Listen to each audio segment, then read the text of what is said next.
Hello students, अगर आपका exam होने वाला है बाल विकास का और आपके पास समय बहुत ही कम है तो ये वीडियो आपको पूरा देखना है। इस वीडियो को देखने के बाद आपकी पास होने की गारंटी आपको मिल जाएगी। 50 में से लगभग 30 नंबर आपके आ जाएंगे, क्योंकि इसमें मैं ऐसे क्वेश्चन तो बहुत सारे हैं, लेकिन मैं इसमें ऐसे क्वेश्चन कवर करूँगा जिसकी संभावना ज़्यादा है आने की और कई बार एग्ज़ाम में आ चुके हैं। तो इसी में से आपके अति लघु मिल जाएंगे और इसी में से आपके बहुविकल्पी मिल जाएंगे, और लघु भी आप इसमें से लिख सकते हो, बस आपको इसकी जानकारी और बेसिक्स पता हो। ठीक है, ज़्यादा भारी चीज़ नहीं है बाल विकास। जीन पियाजे ने बालक के संज्ञानात्मक विकास के अंतर्गत अंतिम अवस्था किसे माना है? जीन पियाजे एक मनोवैज्ञानिक थे, तो औपचारिक संक्रिया काल को अंतिम अवस्था माना है। नेक्स्ट क्वेश्चन, सीखने के किस सिद्धांत के अंतर्गत व्यक्ति संपूर्ण परिस्थिति के प्रत्यक्षीकरण के आधार पर सीखता है? तो ये है गेस्टाल्ट सिद्धांत के।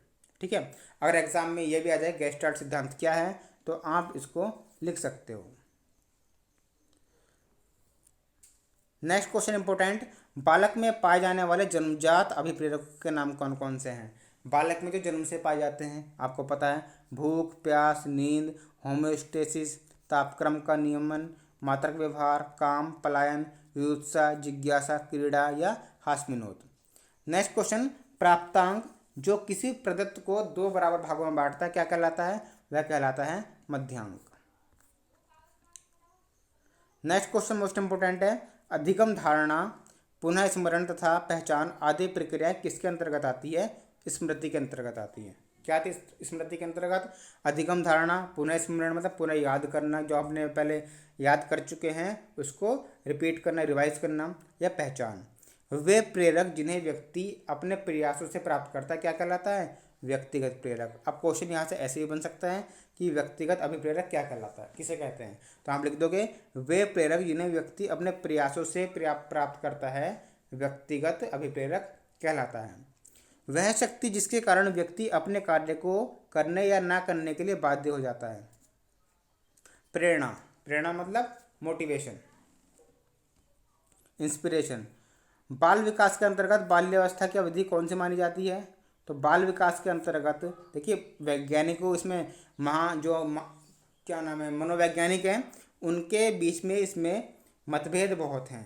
ठीक है, तो बाल्यावस्था जो एवरेज है वो 6 से लेकर 12 वर्ष तक मानी जाती है। इससे पहले 0 से 6 वो शैशवावस्था होती है। बाल्यावस्था 6 से 12 वर्ष तक मानी जाती है। शिक्षाविदों ने इसे प्रारंभिक विद्यालय की आयु भी कहा है। नेक्स्ट क्वेश्चन, जीन पियाजे ने बालक के संज्ञानात्मक विकास की किन दो प्रक्रियाओं का वर्णन किया है? तो संवेदीय पेशी अवस्था और पूर्व संक्रियात्मक अवस्था। नेक्स्ट क्वेश्चन, पूर्व ज्ञान, विषय वस्तु, शारीरिक स्वास्थ्य व परिपक्वता, मानसिक स्वास्थ्य व परिपक्वता, अधिगम की इच्छा व प्रेरणा आदि किसे प्रभावित करने वाले कारक माने जाते हैं? इससे अधिगम प्रभावित होता है। अधिगम मतलब लर्निंग का तरीका, अधिगम। नेक्स्ट क्वेश्चन, पावलाव द्वारा अपने प्रयोग में पहले घंटी बजती थी फिर भोजन दिया जाता था, यह प्रक्रिया कई बार होने पर अंत में क्या पाया गया? तो इसके संदर्भ में अंत में अनुकरण होना पाया गया। नेक्स्ट क्वेश्चन मोस्ट इंपोर्टेंट है, 14, 15 दोनों। बुद्धि लब्धि निकालने का सूत्र, IQ का सूत्र क्या होता है? मानसिक आयु बटे वास्तविक आयु गुणा 100। CAT का निर्माण किसने किया था? CAT का निर्माण लियोपोल्ड बेलाक ने 1948 में किया था। CAT का निर्माण लियोपोल्ड बेलाक ने 1948 में किया था। नेक्स्ट मोस्ट इम्पोर्टेंट, ये आपका बहुविकल्पी में भी आता है। सीखने से संबंधित प्रभाव के नियम का प्रतिपादन किसने किया है? सीखने से संबंधित प्रभाव के नियम का प्रतिपादन थॉर्नडाइक ने किया था। किसने किया था? थॉर्नडाइक ने। नेक्स्ट क्वेश्चन, अवर्गीकृत या अनग्रुप डेटा प्रदत्त के अंतर्गत विषम संख्या होने पर माध्यिका ज्ञात करने का सूत्र क्या होता है? M बराबर n+1/2 वां या TH। Next question most important, बालक की वृद्धि कब रुक जाती है? बालक की वृद्धि कब रुक जाती है? तो बालक की वृद्धि के विषय में समस्त विद्वान एक मत हैं, कोई मतभेद नहीं है, परंतु इस बात को सभी स्वीकार करते हैं कि बालक की वृद्धि 25 वर्ष की आयु पूर्ण होने पर स्थिरता प्राप्त करके रुक जाती है। TAT का संबंध किससे है? TAT का संबंध व्यक्तित्व परीक्षण से है, जिसका प्रतिपादन मरे एवं मॉर्गन ने किया था। बहुविकल्प में भी आ सकता है ये। टीएटी का संबंध किसने किया, उत्पादन किसने किया था? 4 ऑप्शन होंगे, तो मरे एवं मॉर्गन को आपको टिक कर देना है। स्मृति का मुख्य कार्य क्या है? पूर्वानुभव को संजोकर रखना तथा समय आने पर याद दिलाना ही स्मृति का मुख्य कार्य है। व्यक्तित्व की परिभाषा मोस्ट इम्पोर्टेंट। मन के अनुसार व्यक्तित्व की परिभाषा एक व्यक्ति के ढांचों, व्यवहार के स्वरूप, रुचियों, अभिवृत्तियों, संघटकों, योजनाओं तथा अभिरुचियों के सबसे अधिक लाक्षणिक संकलन के रूप में की जाती है। नेक्स्ट क्वेश्चन, रोडशा परीक्षण विधि को किस मनोवैज्ञानिक ने आरंभ किया था? रोडशा परीक्षण विधि को तो हरमन रोडशा ने रोडशा परीक्षण का आरंभ 1960 में किया था। नेक्स्ट क्वेश्चन मोस्ट इंपोर्टेंट, जन्म के समय शिशुओं के भीतर कितने संवेग पाए जाते हैं? तो जन्म के समय शिशुओं के भीतर 3 संवेग पाए जाते हैं। बुद्धि के बहुकारक सिद्धांत का प्रतिपादन किसने किया था? थॉर्नडाइक ने। दोबारा रिपीट हो गया, क्वेश्चन इंपोर्टेंट है, टिक कर लीजिए इसको। अंतर्मुखी व्यक्तित्व से क्या तात्पर्य है? अंतर्मुखी व्यक्तित्व से क्या तात्पर्य है? तो अंतर्मुखी व्यक्तित्व क्या होता है? अंतर्मुखी व्यक्तित्व उस व्यक्तित्व को कहते हैं जो आत्मचिंतन अधिक करता है, दार्शनिक प्रवृत्ति का होता है तथा कम सामाजिक होता है।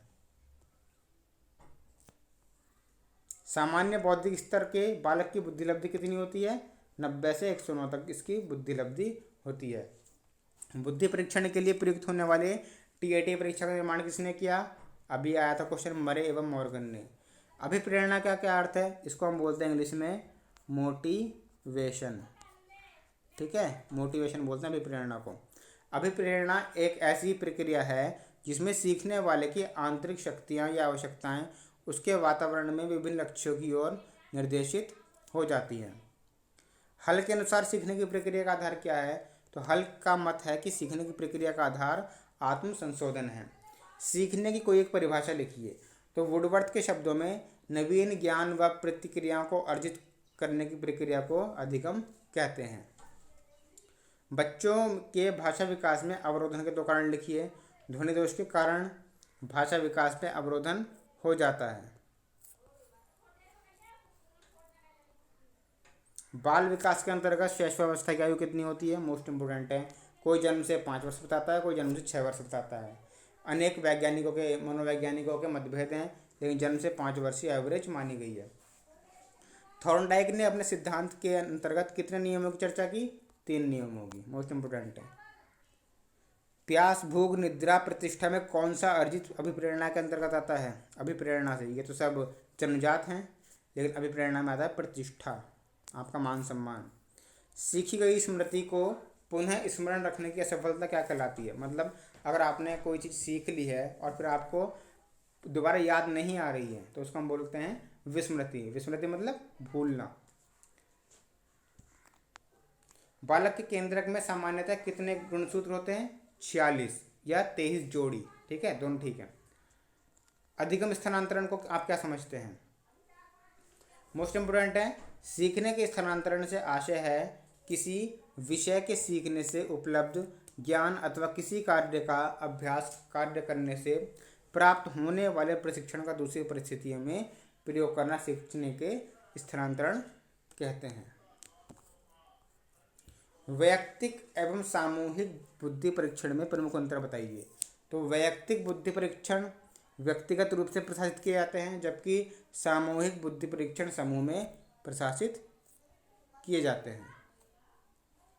पावलाव ने सीखने से संबंधित अपने सिद्धांत का प्रतिपादन किसके ऊपर प्रयोग किया था? इसका राइट आंसर है कुत्ते के ऊपर। ठीक है, इंपोर्टेंट है। जब कोई बालक सीखने को तत्पर होता है तब वह जल्दी से चीज़ों को सीखता है। यह थॉर्नडाइक के सीखने के किस नियम के आधार पर आता है? तत्परता के नियम पर। मोस्ट इंपोर्टेंट क्वेश्चन यहाँ पर, शैशवावस्था में शिक्षा का स्वरूप कैसा होना चाहिए?